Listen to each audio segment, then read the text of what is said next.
నమస్కారం. సుఖీభవకు స్వాగతం. శరీర సౌష్ఠవాన్ని పెంచుకోవాలని మనందరికీ ఉంటుంది. మంచి బలంతో అందంగా ఆకర్షణీయంగా కనిపిస్తే కలిగే ఆత్మవిశ్వాసమే వేరు. అందుకే యువతరం నేడు జిమ్లలో కండలు పెంచే వ్యాయామాలు చేసేందుకు ఆసక్తి చూపుతున్నారు. కాకపోతే కొంతమంది కృత్రిమంగా అతి వేగంగా కండలు పొంగించుకునేందుకు ప్రోటీను పొడులు, మిల్క్ షేక్లు, క్రియాటిన్, అనబాలిక్ స్టెరాయిడ్లు, నొప్పి మందుల్ని ఆశ్రయిస్తున్నారు. ఈ తాపత్రమే మనకు ప్రాణాధారమైన కిడ్నీలకు చిక్కుల్ని తెచ్చిపెడుతోంది. ముఖ్యంగా క్రియాటిన్, ప్రోటీన్ పౌడర్ల వాడకం అనేది కిడ్నీలపై మోయలేని భారాన్ని పడేస్తున్నాయి. ఫలితంగా చివరికి కిడ్నీలు దెబ్బతినిపోయే పరిస్థితి కూడా దాపురిస్తుంది. ఈ నేపథ్యంలో ప్రోటీన్ పొడులు, స్టెరాయిడ్లు, నొప్పి మందుల వాడకంతో కిడ్నీలు ఎలా దెబ్బతింటాయో, వీటి వాడకంలో ఎలాంటి అవగాహన అవసరమో ఇప్పుడు తెలుసుకుందాం.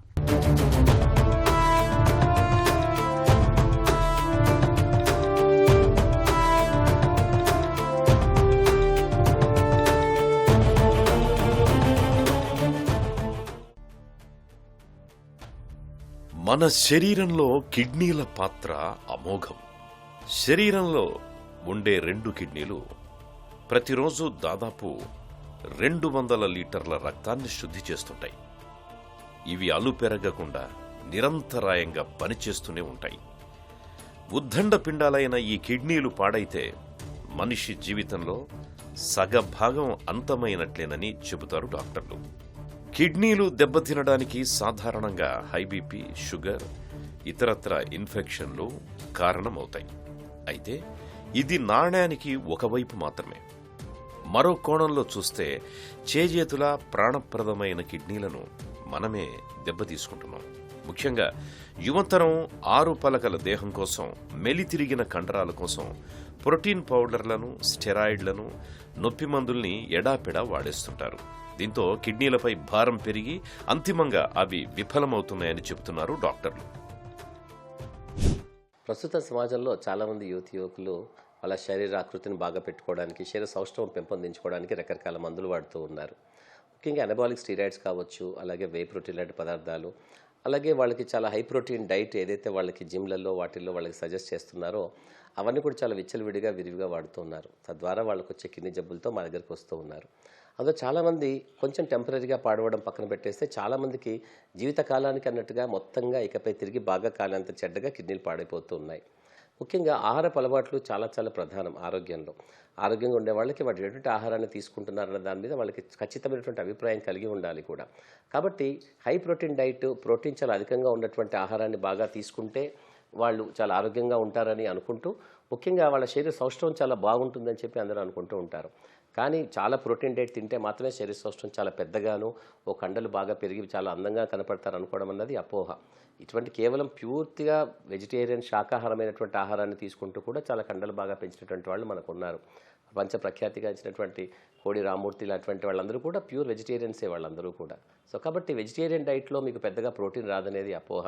వెజిటేరియన్ డైట్లో కూడా చాలా వరకు మీ ప్రోటీన్ మంచిగా ఉన్నటువంటి పదార్థాలు అయినటువంటి పన్నీర్ కానీ, రాజ్మా కానీ, అలాగే మష్రూమ్స్ కానీ, పుట్టగొడుగులు, ఇటువంటి రకరకాల పదార్థాలని మీరు తీసుకోవడం ద్వారా మీరు మంచి కండలు పెంచే అవకాశం ఉంటుంది.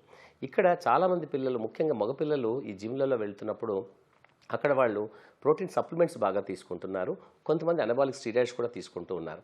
ఎక్కువ ప్రోటీన్ డైట్ని ఆహారంలో తీసుకోవడం ద్వారా అది రక్తంలో ప్రోటీన్ అధికంగా ఉండి ఆ పదార్థాలని ఫిల్టర్ చేయడంలో కిడ్నీ చాలా కష్టపడుతూ ఉంటుంది. అధికంగా బరువు ఉన్నటువంటి వాళ్ళు, అధిక మొత్తంలో షుగర్ కంట్రోల్ లేకుండా ఎక్కువ షుగర్స్ బాగా ఉన్నటువంటి వాళ్ళలో మొట్టమొదటిగా మనకి జరిగేది హైపర్ ఫిల్ట్రేషన్ ఇంజరీ. అనగా కిడ్నీ తను చేసే పని కంటే దాదాపుగా 100 రెట్లు, 120 రెట్లు, 150 రెట్లు ఎక్కువగా పనిచేయడం. అటువంటి పరిస్థితి మనకి ఎక్కువగా ప్రోటీన్ తీసుకోవడం ద్వారా కూడా అటువంటి పరిస్థితే యథాతథంగా కిడ్నీలో జరుగుతూ ఉంటుంది.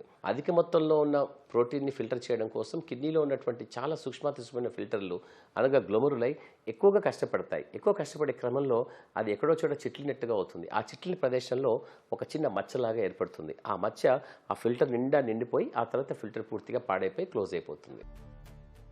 మెలితిరిగిన కండలు, 6 పలకల దేహాన్ని సాధ్యమైనంత తక్కువ కాలంలో సొంతం చేసుకోవడానికి యువతలో కొంతమంది కృత్రిమ పౌడర్ల సాయం తీసుకుంటున్నారు. క్రియాటిన్ పొడి అలాంటిదే. నిజానికి మన శరీరంలోని చాలా కండరాల్లో క్రియాటిన్ ఉంటుంది. ఇది పనులు, వ్యాయామం చేస్తున్నప్పుడు కండరాలకు నిరంతర శక్తిని అందిస్తుంది. కండరాలు త్వరగా కోలుకోవడానికి ఇది తోడ్పడుతుంది. అందుకే జిమ్లకు వెళ్లేవారు ఎక్కువసేపు వ్యాయామం చేయటానికి కండపుష్టి కోసం పొడులు, మాత్రలు, చాక్లెట్ల రూపంలో క్రియాటిన్ని అదనంగా వాడుతుంటారు. క్రియాటిన్ పదార్థం ఒక స్థాయి వరకు పెద్దగా హాని చేయదు.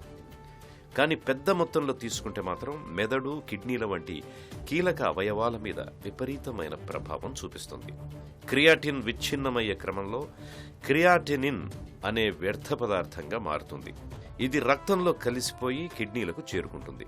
దీనిని వడగట్టడానికి కిడ్నీలు ఎక్కువ కష్టపడి పనిచేయాల్సి వస్తుంది. దీంతో కిడ్నీలు అలసిపోయి దెబ్బతినే ప్రమాదం ఉంది. కిడ్నీలు సరిగ్గా వడగట్టకపోతే రక్తంలో క్రియాటిన్ మోతాదులు పెరిగిపోతాయి. సాధారణంగా ఇది 0.7 నుంచి 1.2 DL వరకు ఉండొచ్చు. అంతకన్నా మించితే కిడ్నీ దెబ్బతింటోంది అని అర్థం. అనబాలిక్ స్టీరాయిడ్స్ ఈ ఎక్కువ మొత్తంలో తీసుకున్న అధిక మొత్తంలో ఉండే ప్రోటీన్ సప్లిమెంట్స్ నిజానికి ఈ ఫిల్టర్లని చాలా వరకు కష్టపెడుతూ ఉంటాయి. శారీరకంగా వాళ్ళు చాలా బలంగా, దృఢంగా తయారవుతారన్నది వాస్తవమే. కాకపోతే అది తాత్కాలికమైనటువంటిది మాత్రమే. చాలా నిశ్శబ్దంగా కిడ్నీ లోపల జరుగుతున్నటువంటి ఈ రకమైన హాని వాళ్ళు తెలుసుకునే అవకాశం లేనే లేదు. ఇంకా గమ్మత్తైన విషయం ఏంటంటే ఈ మధ్యకాలంలో చాలామంది గత 15-20 సంవత్సరాలుగా పుడుతున్న పిల్లలు చాలామంది కూడా చాలా తక్కువ బర్త్ వెయిట్తో పుడుతున్నారు. అంటే పుట్టినప్పుడు వాళ్ళ బరువు చాలా తక్కువగా ఉంటుంది. కొంతమంది ప్రీటైమ్ పుడుతున్నారు. అంటే నెలలు నిండకుండా పుట్టే పిల్లలు కూడా చాలామంది ఉంటున్నారు. ఇప్పుడు 20-30లో ఉన్న వాళ్ళలో చాలామంది మేము అడుగుతుండగా వాళ్ళు ప్రీటైమ్ పిల్లలని, అలాగే వాళ్ళు చాలా నెలలు నిండకుండా పుట్టారని, అలాగే పుట్టినప్పుడు వాళ్ళు చాలా బరువు తక్కువగా పుట్టారు, 2.5 కిలోల కంటే కూడా తక్కువ బరువుతో పుడుతున్నారు. ఇటువంటి పిల్లల్లో ఏ విధంగా కూడా మనము బరువు పెంచడానికి, కండలు పెంచడానికి ఎటువంటి మందులు వాడకూడదు ఉండవన్నది చాలా శ్రేయస్కరం. ఎందువల్ల అంటే ఇటువంటి పిల్లలు చాలా జన్మతః వాళ్ళు చాలా వల్నరబుల్ ఉంటారు. అనగా జన్మతః వాళ్ళకి కిడ్నీలు పాడవడానికి ఎక్కువ అధిక అవకాశం ఉంటుంది. కాబట్టి అటువంటి పిల్లలు ఈ ప్రోటీన్ డైట్ తీసుకోవడం ద్వారా వాళ్ళు చాలా తొందరగా కిడ్నీలు పాడు చేసుకుంటున్నారు. అనబాలిక్ స్టెరాయిడ్స్ తాత్కాలికంగా కిడ్నీ యొక్క దారు యొక్క పరిమాణాన్ని పెంచుతాయి. కానీ అదేవిధంగా అవన్నీ కూడా కిడ్నీ యొక్క లోపల ఫిల్టర్స్ని కూడా దెబ్బతీసే అవకాశం ఉంటుంది. కాబట్టి కిడ్నీ లోపల మధ్యస్థంగా ఉండే ఒక ప్రదేశం ట్యూబ్లో ఇంటర్స్టిషియం అంటూ ఉంటాం. ఇక్కడ ఇంజురీ జరిగినప్పుడు రకరకాల పదార్థాలు అక్కడ పేరుకుపోయినట్టుగా అవుతాయి. కాబట్టి చాలా నిశ్శబ్దంగా కిడ్నీ యొక్క ఆకారం పూర్తిగా దెబ్బతింటుంది. అనగా కిడ్నీ యొక్క ఆర్కిటెక్చర్ ఏదైతే సహజంగా అందంగా కిడ్నీ లోపల ఉండాలో అది పూర్తిగా దెబ్బతినే అవకాశం ఉంటుంది. అందువల్ల మీకు బయటికి ఎటువంటి లక్షణాలు కనిపించవు, బయటికి చాలా మంచిగా ఉంటాం. కిడ్నీ చాలా బాగా పాడయ్యేదాకా వీళ్ళలో చాలామందికి తెలియదు. కాబట్టి మీరు ఈరోజు కొంచెం ఈ అధిక సప్లిమెంట్స్, ప్రోటీన్ సప్లిమెంట్స్ తీసుకుంటున్నారా, లేకపోతే ఇవన్నీ తీసుకుంటున్నారా, దాంతో సంబంధం లేకుండా కొన్ని నెలలు, సంవత్సరాల తర్వాత మీలో మార్పు పెద్దగా కిడ్నీలో కనపడుతూ ఉంటుంది. కాబట్టి నేను బాగా తీసుకుంటాను, ఒక 6 నెలలుగా తీసుకున్నాను, సంవత్సరంగా తీసుకున్నాను, నాకు ఎటువంటి హాని జరగలేదు, నేను బాగానే ఉన్నాను, నేను పరీక్షలు చేసుకున్నాను, బాగానే ఉన్నాను కదా అంటూ ఉన్నారు. కానీ కిడ్నీ 50% పైగా పాడైన తర్వాత రక్త పరీక్షల్లో, మూత్ర పరీక్షల్లో మీ మార్పులు వస్తాయి. ఒంటిపై కండలు పెరగటానికి ప్రోటీన్లు అవసరమే. ఇవాళ యువతలో చాలా మంది వే ప్రోటీన్ పౌడర్ను ఎక్కువగా వాడుతున్నారు. అయితే కండరాలు పెంచడానికి ప్రోటీన్ పౌడర్లను, సప్లిమెంట్లను అతిగా తీసుకోవటం ఏమంత మంచిది కాదు. రక్తంలో ప్రోటీన్ల మోతాదు పెరుగుతున్న కొద్దీ కిడ్నీలపై భారం పెరగడంతో పాటు మరెన్నో చిక్కులు వచ్చి పడతాయని హెచ్చరిస్తున్నారు డాక్టర్లు. శృతి మించిన ప్రోటీన్ పొడుల వాడకంతో తలెత్తే సమస్యల గురించి ఇప్పుడు తెలుసుకుందాం.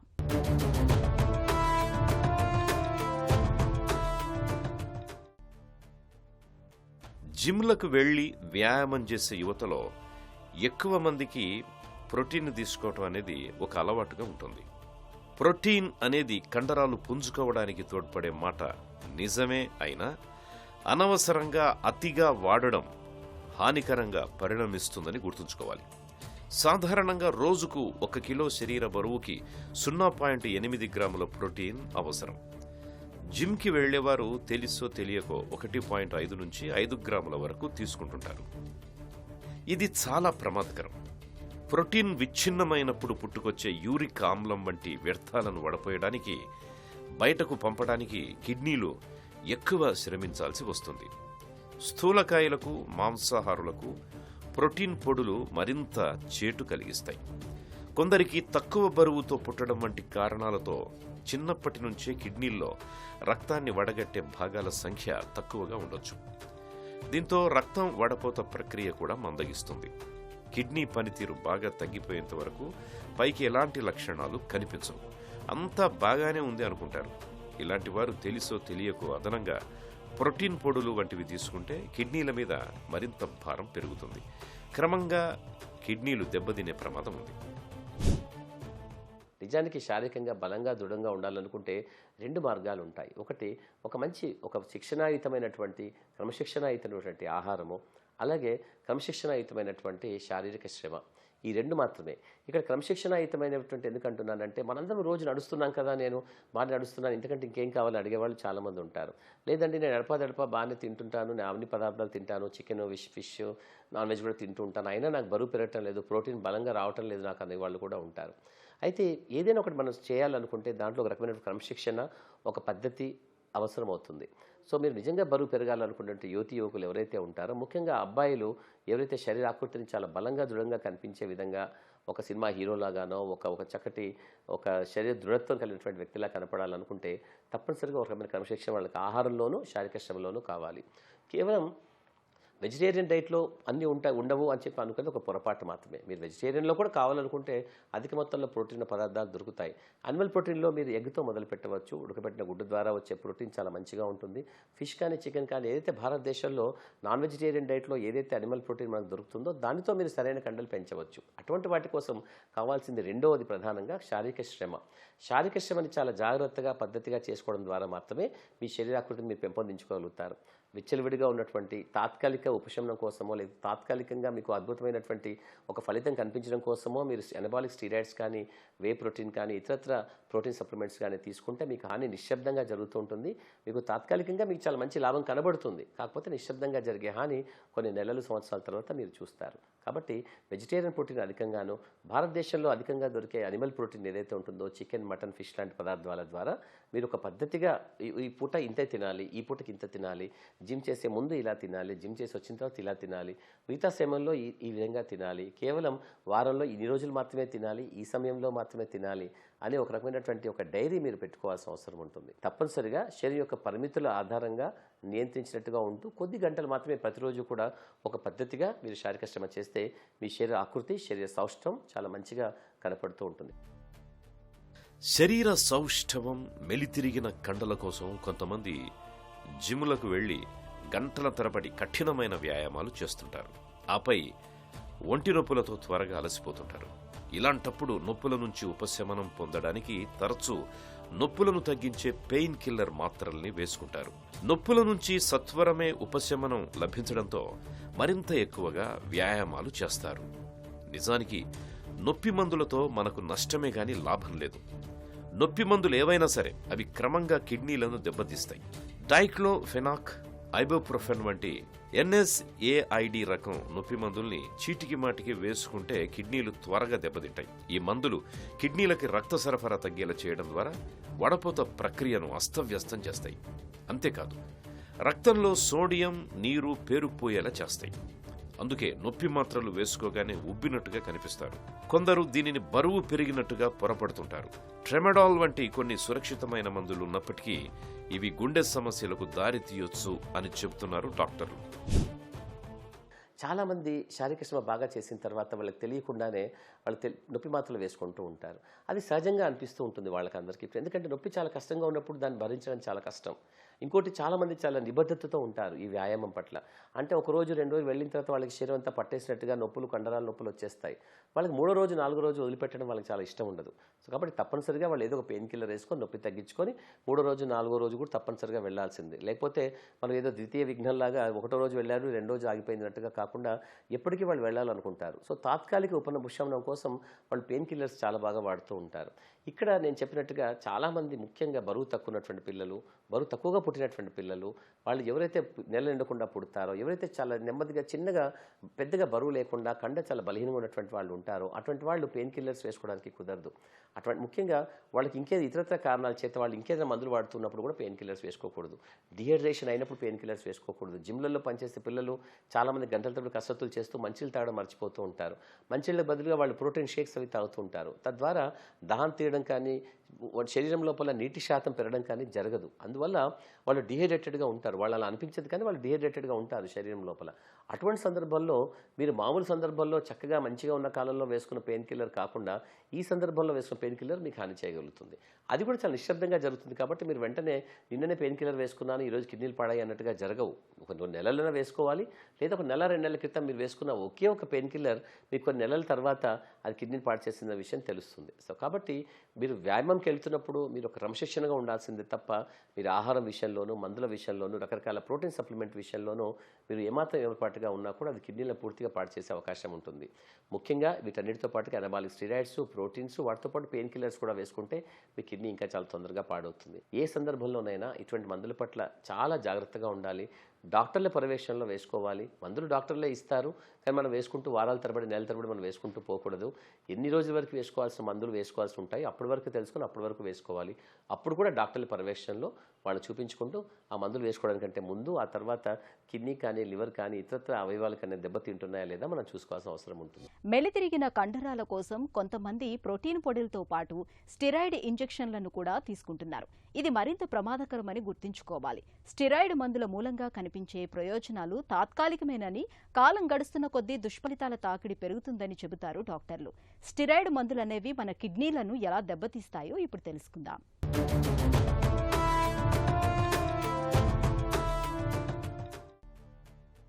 కండలు పెంచడానికి యువతలో చాలామంది డాక్టర్ సలహా లేకుండానే అనబాలిక్ స్టెరాయిడ్స్ వాడుతున్నారు. ఇవి కండరాలు, బరువు, రక్త పరిమాణం పెంచడం వంటి పనులకు తోడ్పడతాయి. అయితే స్టెరాయిడ్లను దీర్ఘకాలంగా అనవసరంగా వాడితే మాత్రం రక్తనాళాల లోపలి పైపొర దెబ్బతింటుంది. దీంతో రక్తపోటు పెరగడం, కిడ్నీలు దెబ్బతినడం వంటి ఇబ్బందులు తలెత్తుతాయి. కిడ్నీలను లోపలి నుంచి చూస్తే రక్తగుచ్చం మాదిరుంటాయి. అందువల్ల రక్తనాళాలను ప్రభావితం చేసే, దెబ్బతీసే ఏ జబ్బైనా వడపోత సామర్థ్యాన్ని తగ్గిస్తుంది. అనబాలిక్ స్టెరాయిడ్లతో గుండె కండరం మెత్తగా, బలహీనంగా మారుతుంది అంటారు డాక్టర్లు. దీంతో గుండె రక్తాన్ని సరిగ్గా పంపు చేయలేదు. ఫలితంగా కిడ్నీల్లో వడపోత ప్రక్రియ కూడా మందగిస్తుంది. అంతేకాదు, స్టెరాయిడ్లు రక్తంలో సోడియం, నీటి మోతాదు పెరిగేలా చేస్తాయి. దీంతో ఒళ్లంతా ఉబ్బినట్టు అవుతుంది. దీన్ని కొందరు బలమని భావిస్తారు, బరువు పెరిగాం అని అనుకుంటారు. కానీ ఇది నిజం కాదు.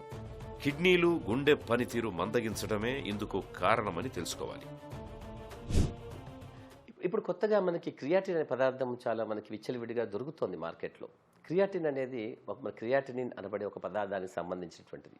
ఈ క్రియాటిన్ అనే పదార్థం మన శరీరం మొత్తంలో కూడా చాలా అధిక మొత్తంలో ఉండేటువంటి పదార్థం. ప్రతి కండ కూడా క్రియాటిన్ ద్వారా మాత్రమే ఏర్పడుతుంటుంది. అంటే మన చిన్న చిన్న కదలికలు, మన వేలు కదిలించినా, కనుబొమ్మలు కదిలించినా, మన చెవులు రిక్కించినా, కాస్త నడిచినా, మాట్లాడినా కూడా ప్రతి సందర్భంలో మన శరీర ప్రతి కదలికలు అంటే జీవమున్నవన్నీ కదులుతూ ఉంటాయి. శరీరం లోపల జీవం ఉంటుంది కాబట్టి ప్రతి అవయవము, ప్రతి అంగము కదలాల్సిందే. అటువంటి సందర్భంలో మన శరీరంలోంచి ఉన్నటువంటి కండరాల కదలికలతో కండరాల్లో ఉండే క్రియాటిన్ ఫాస్ఫోకైనేజ్ అనబడే పదార్థము విడుదలైపోయి అక్కడి నుంచి క్రియాటిన్ అనే పదార్థంగా మన రక్తంలోకి విడుదలవుతూ ఉంటుంది. రక్తంలో దీని యొక్క శాతాన్ని బట్టి కిడ్నీ ఏ విధంగా పనిచేస్తుంది, ఏ విధంగా పనిచేయటం లేదో మనం తెలుసుకుంటూ ఉంటాం. అనగా కండలోంచి తయారైపోయే ఈ క్రియాటిన్ పదార్థము కిడ్నీ యొక్క పనితనానికి సూచిక. అలాగే ఈ పదార్థాన్ని మనకు మందుల రూపంలో, ఒక క్యాప్సూల్ రూపంలో, ఒక టాబ్లెట్ రూపంలో రకరకాలుగా క్రియాటినిన్ అనే పౌడర్ లాంటి పదార్థంలోగా కూడా చేసి అమ్మేస్తూ ఉన్నారు. పిల్లలు చాలామంది వీటిని తీసుకుంటూ ఉన్నారు. కొంతమంది ఈ పదార్థాన్ని తీసుకున్న తర్వాత తాత్కాలికంగా వాళ్ళ రక్తంలో కిడ్నీ ఫెయిల్ అయితే ఏ విధంగా రక్తంలో క్రియాటిన్ పెరుగుతుందో వాళ్ళ శరీరంలో కూడా రక్తంలో ఆ పదార్థం క్రియాటిన్ పెరుగుతూ కనపడుతూ ఉంది. కానీ ఇది తాత్కాలికమే, వాళ్ళు భయపడాల్సిన అవసరం ఏమీ లేదు. వాళ్ళు మంచినీళ్ళు బాగా తాగితే 1 లేదా 2 రోజుల్లో తాత్కాలికంగా ఒక నెంబర్ లాగా మాత్రమే పెరిగినటువంటి పదార్థం నార్మల్ అయిపోతుంది, ప్రాబ్లం ఏం లేదు. కానీ కొద్ది మందిలో, అనగా 100లో కనీసం 15-20 మందిలో మాత్రం ఈ క్రియాటిన్ పదార్థం కూడా కిడ్నీని పాడు చేసే అవకాశం ఉంటుంది. అది ఎవరికి ఉంటుందని మళ్ళీ నేను చెప్పక్కర్లేదు. వాళ్ళలో చాలామంది బరువు తక్కువగా పుట్టిన పిల్లలు, బరువు పెద్దగా లేనటువంటి వాళ్ళు, శారీరకంగా బలంగా దృఢంగా లేనటువంటి వాళ్ళు, కండ చాలా బలంగా లేనటువంటి వాళ్ళు, చాలా శరీరం చాలా సున్నితంగా ఉన్నటువంటి వాళ్ళు, ఎవరైతే నీళ్లు బాగా తాగరో పెద్దవాళ్ళు, ఎండలో బాగా కాయకష్టం చేసేవాళ్ళు, మంచిలు బాగా తాగే అలవాటు లేనటువంటి వాళ్ళు, లేదా అదే సమయంలో రకరకాల ఇతరత్ర టాబ్లెట్స్, మందులు వాడుతున్నటువంటి వాళ్ళు, ఇటువంటి వాళ్ళలో ఈ క్రియాటిన్ పదార్థం కొంచెం కిడ్నీ చాలా నిశ్శబ్దంగా హాని చేసి పాడు చేస్తూ ఉంటుంది. కొన్ని నెలల తర్వాత తాత్కాలికంగా పెరిగింది కానీ మంచిగా అయిపోయింది, తాత్కాలికంగా ఒకసారి పెరిగింది మళ్ళీ మంచిగా అయిపోయింది అని అనుకున్నటువంటి క్రియాటిన్ ఒకసారి పెరిగితే ఇక తిరిగి మళ్ళీ మంచి కానటువంటి పరిస్థితికి ఏర్పడుతూ ఉంటుంది. అంటే కొన్ని నెలల తర్వాత ఈ ఇంజురీ మీకు చాలా పెద్ద మొత్తంలో కనపడే అవకాశం ఉంటుంది. ఈ రోజే తీసుకుంటే మీకు పెరుగుతుంది, కానీ 2 రోజుల తర్వాత మీరు చూసుకుంటే తగ్గిపోయినట్టుగా అనిపిస్తుంది. కానీ అది కేవలం తాత్కాలిక మాత్రమే. తీసుకోగా కొన్ని నెలల తర్వాత ఈ పదార్థం మీ కిడ్నీలను పూర్తిగా పాడు చేసే అవకాశం ఉంటుంది. కాబట్టి క్రియాటిన్ అనే పదార్థాన్ని తీసుకోవడం చాలా తప్పు. ఒకే మొత్తంలో పెద్ద మొత్తంలో క్రియాటిన్ పదార్థాన్ని తీసుకుంటే ఏ విధంగా మీరు చాలా ఎక్కువ శారీరక శ్రమ చేయడం ద్వారా చాలా తక్కువ సమయంలో ఎక్కువ శారీరక శ్రమ చేస్తే ఏ విధంగా కండరాలు విచ్ఛిన్నమైపోయి దాంట్లోంచి పదార్థం రాలి కిడ్నీ మీద పడి కిడ్నీ పాడు చేసాయో అటువంటి పరిస్థితి మీకు ఇక్కడ ఏర్పడుతూ ఉంటుంది ఈ పదార్థాలను తినడం ద్వారా. సో క్రియాటిన్ అనబడే పదార్థం చాలా వరకు జిమ్లలో బయట ఇక్కడ అది దొరుకుతోంది. అటువంటి పదార్థాలు కూడా మంచివి కాదు. వాటిని కూడా సాధ్యమైనంత వరకు వాటిని తీసుకోకుండా చూడండి. మంచి ఆహారం పదార్థాలని సహజంగా మన కుటుంబంలో మన ఇళ్లలో దొరికే మంచి పదార్థాలని అలాగే శారీరక శ్రమని పద్ధతిగా చేసుకోవడం ద్వారా మాత్రమే మీ శారీరక దారుఢ్యాన్ని మీరు పెంపొందించుకోగలుగుతారు. కిడ్నీలు బాగున్నంత వరకే మనకు ఆరోగ్యం. కిడ్నీలు దెబ్బతినిపోతే జీవితమే దుర్భరంగా మారుతుంది. కాబట్టి ప్రాణాధారమైన కిడ్నీలను మనం కాపాడుకోవాలి. కండర పుష్టి కోసం ప్రోటీన్ సప్లిమెంట్లకు బదులుగా వీలైనంత వరకు ఆహారం ద్వారానే నాణ్యమైన ప్రోటీన్ లభించేలా చూసుకోవాలి. మాంసాహారంతో లభించే ప్రోటీన్తోనే కండలు పెరుగుతాయి అనుకోవడం కేవలం అపోహ మాత్రమే. శాకాహార ప్రోటీన్ కూడా కండర పుష్టికి తోడ్పడుతుంది. క్రమం తప్పకుండా నిత్యం కాసేపైనా వ్యాయామం చేయాలి. కండర పుష్టికి ఇదే కీలకం. అయితే శరీర సామర్థ్యాన్ని గమనించకుండా ఒక స్థాయిని మించి గంటల తరబడి వ్యాయామం చేయటం మంచిది కాదు. వ్యాయామాలు చేస్తున్నప్పుడు మధ్య మధ్యలో నీళ్లు కూడా తాగాలి. కేవలం ప్రోటీన్ మిల్క్ షేక్స్తోనే శక్తి లభిస్తుంది అని అనుకోవద్దు. నీటితో లభించే శక్తి, ఉత్సాహం మరే పానీయంతోనూ రాదు. ప్రోటీన్ పొడులు, అనబాలిక్ స్టెరాయిడ్స్ వంటివి తప్పనిసరిగా వాడాల్సిన పరిస్థితుల్లో విధిగా డాక్టర్ని సంప్రదించి నిర్ణయం తీసుకోవాలి. అయితే ఇప్పటికే మధుమేహం, హై బీపీ, ఊబకాయం, పొగ అలవాటు ఉన్నప్పుడు తక్కువ కాలంలో కండలు బరువు పెరగడానికి క్రియాటిన్, ప్రోటీన్ వాడకపోవటమే మంచిది. కృత్రిమ ప్రోటీన్ పొడులు, స్టిరాయిడ్ల సాయంతో కండల్ని పెంచుకోవటం అనేది పాల పొంగుల్లాంటిదని గుర్తుంచుకోవాలి. వీటి వాడకంతో కిడ్నీలకు పొంచి ఉన్న ప్రమాదాన్ని దృష్టిలో ఉంచుకోవాలి. సహజ సిద్ధంగా లభించే ఆహారాల నుంచి ప్రోటీన్ను పొందటం అన్ని విధాలా మేలు. ఇక తరచూ తల తిప్పడం, త్వరగా అలసిపోవటం, మూత్రం కొద్దిగానే రావటం, పాదాలు, ముఖంలో వాపు, రాత్రిపూట అతిమూత్రం వంటి లక్షణాలు కనిపిస్తున్నప్పుడు ఆలస్యం చేయకుండా కిడ్నీ డాక్టర్ని సంప్రదించాలి.